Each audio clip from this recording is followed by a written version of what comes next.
Hello friends, welcome to India ji के चैनल। India ji के चैनल में आप सभी का स्वागत करती हूँ। आज का हमारा टॉपिक है कण्व वंश, जो मगध पर राज करने वाले साम्राज्य हुआ करते थे।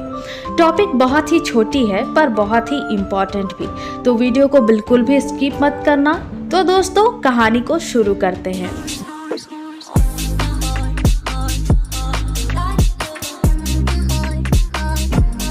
जिस तरह से मौर्य साम्राज्य के अंतिम राजा वृहदत्त की हत्या उनके ही सेनापति पुष्यमित्र शुंग के द्वारा की गई और शुंग वंश की स्थापना हुई, ठीक उसी प्रकार शुंग वंश के अंतिम राजा देवभूति की हत्या उनके ही सेनापति वासुदेव कण्व के द्वारा की गई और उसके पश्चात कण्व वंश की स्थापना हुई। कण्व वंश का शासनकाल 73 ईसा पूर्व से 30 ईसा पूर्व तक का माना जाता है, अर्थात केवल 43 वर्ष उन लोगों ने शासन किया। इन ईसा पूर्व के अंदर कण्व वंश के कुल 4 राजाओं का शासनकाल चला था।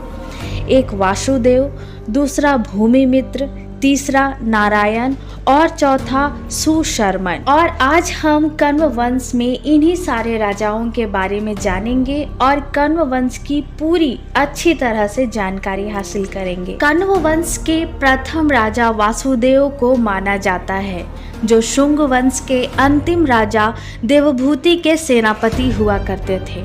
कण्व वंश के बारे में इतिहास में कुछ सापेक्ष उपलब्ध नहीं है, पर इस वंश का पता पुराणों तथा बाणभट्ट के ग्रंथ हर्ष चरित्र में मिलता है। कण्व वंश के बारे में यह कह पाना थोड़ा मुश्किल सा होगा कि वे किस जाति या धर्म के थे, पर कुछ इतिहासकारों का मानना है कि ये बौद्ध धर्म तथा हिंदू धर्म से संबंध रखते थे और इसके प्रमाण कुछ इनके ही काल में मिले सिक्कों से जानकारी हासिल होती है। कण्व वंश के राजाओं की पहली राजधानी पाटलिपुत्र तथा दूसरी राजधानी विदिशा में थी। कण्व वंश के बाकी राजाओं के बारे में कोई खास जानकारी नहीं मिलती, बस उनके शासन के काल समय की जानकारी मिलती है। जैसे दूसरे राजा भूमिमित्र, जो 66 ईसा पूर्व से 52 ईसा पूर्व तक शासन किया था।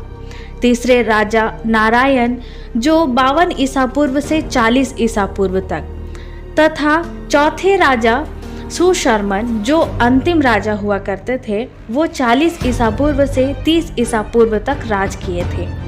इतिहासकारों का यह मानना है कि कण्व वंश के अंतिम राजा इतने कमजोर थे कि वे अपने केंद्रीय राजधानी को भी पकड़ में नहीं रख पाए और जहां मगध का साम्राज्य पूरे भारत तथा भारत के बाहर तक्षशिला तक विस्तार में था, वो धीरे धीरे बहुत छोटा होता चला गया और पश्चिम उत्तर भागों में विदेशी शासक जैसे Indo Greek empire, Indo Parthian empire और इंडो शक एम्पायर का कब्जा बन गया और अंत में कण्व वंश के अंतिम राजा सुशर्मन को आंध्र के राजा सिमुख ने मौत के घाट उतार दिया और कण्व वंश की समाप्ति हो गई।